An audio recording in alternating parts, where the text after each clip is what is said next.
Do you have an end goal for the people that come to your church? If somebody were to walk into the front doors of your church, do you have an end result that you want for them?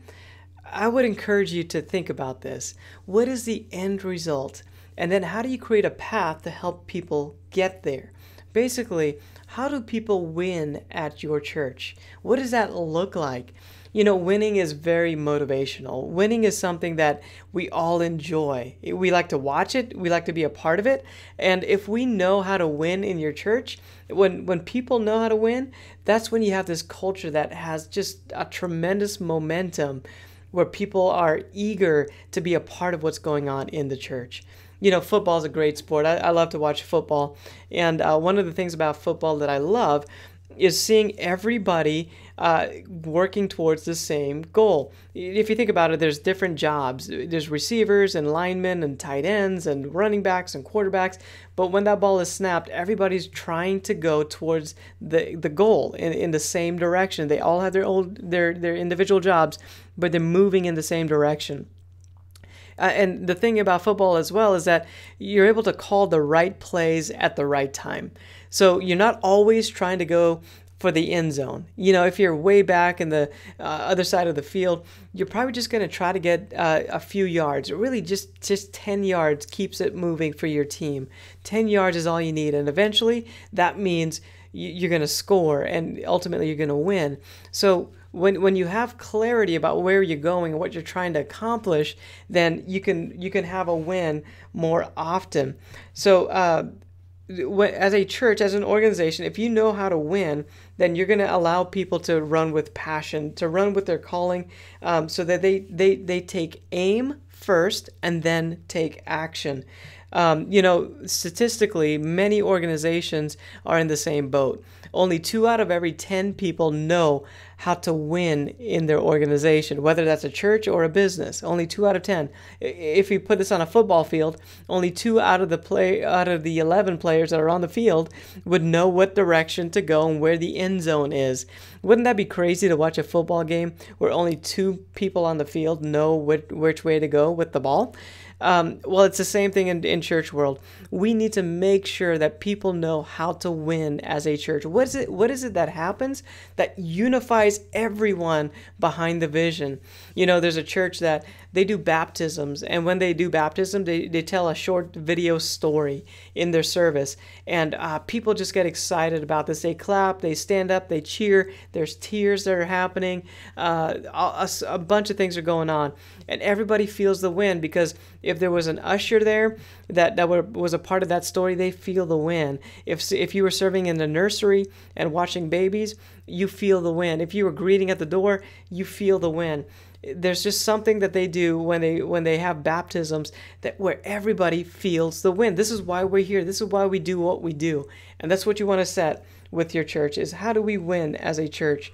The thing about wins is that it should be measurable. So right here, I have a journey. What is an individual's journey in a church? This is just an example of what it might look like for your church. But what is it that you have that turns people from a mentality which is all about themselves into becoming a disciple of Jesus Christ, and then ultimately becoming a multiplier and helping others now know who Jesus is? What does that path look like? What do you have in place at your church? And I would recommend just take a look at the ministries you have in place, take a look at your church, and then begin to put these things in place. It's probably already there. You don't have to recreate it. Just put some structure and some order to it. That way you can say, here's your next step. And that's such a powerful tool to use as a church. That's such a powerful tool that a brand can have to move people along and to give them a next step that gets them closer to being part of the core essence of what the church is trying to create. So what does that look like? In this example, we have salvation, which, we have family, which is the next step. We have freedom. There's growth. And then mission is kind of the ultimate where you're now serving other people. And it's all fueled by that thing in the middle called go, loving God and loving others. Your church might have a different thing that fuels it. It might be worship. It might be prayer. It might be salvations, baptisms. It could be a lot of different things for different churches, but can you define that? Can you create this path? It's so important that we know what it is to win and how to move people along and help them understand that they're winning. Or even as a team member on a serve team, you can help people to get to their next step so that they can win. And that gives you a sense of accomplishment. So winning, it should be measurable. You should be able to measure how many people accomplished this step. You know, a lot of times in church world, we struggle with numbers, but really every number represents a story. You know, I'm a number. I'm so glad that there's a church that reached out to me, and I became a number in that church. And man, my story is unique and amazing because of what God did. And every number has a story.